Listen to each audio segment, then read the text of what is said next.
Hi guys, welcome back to Callie J's Kitchen. In today's video, I'll take you guys back in the kitchen with me and I'll show you how to prepare this amazing coconut rum bread pudding. Don't forget to subscribe to my channel, turn on your post notification bell so you guys can always be notified whenever I upload a new video. Go ahead and tell your friends, tell your family members about Callie J's Kitchen and have them subscribe to my channel. Follow me on Instagram, it's CallieKitchen_1, and also on Facebook, it's Callie J's Kitchen. So in a large bowl, here I have my granulated sugar. And if you don't have granulated sugar, you can always go ahead and use brown sugar.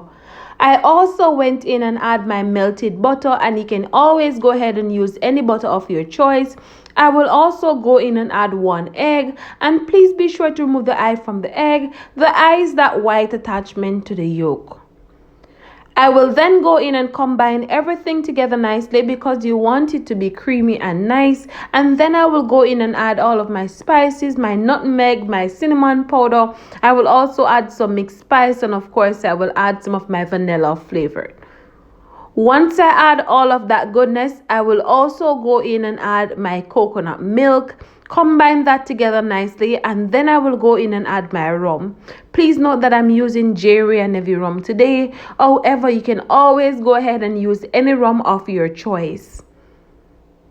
Once everything is nicely combined together, I will go in and add my water, of course. And this is going to take me roughly about 45 minutes to bake, so please be sure to go ahead and preheat your oven. I preheat mine at 250 degrees, and like I said, it's going to take me about 45 minutes. Sometime you might need to leave it in there for another 10 or so minutes. It's up to you, and you can always go ahead and check your bread pudding. Now, all of these ingredients that I'm using today, you can get it at your local supermarket or grocery shop.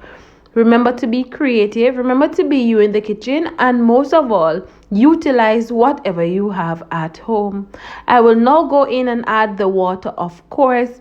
And once I add the water, I just combine everything together nicely. Please note, guys, for today's recipe, I will be using white bread. However, if you want to use brown bread, you can always go ahead and use brown bread. Once you add the water, like I said, you just combine everything together nicely, and then you're going to go in and start adding the bread. Now, what you want to do, you just want to ensure that you pull your bread apart. And once you add all of that bread, you can just use a spoon, or you can use a fork to just press it down in that liquid. You want to ensure that your bread is soaked nicely, and also I like to leave mine for an extra 5 or so minutes so that my bread can soak up all of that goodness. Now, remember to go ahead and check the description box for all of the ingredients that I'm using, and you can always let me know in the comment section what you think about this amazing bread pudding.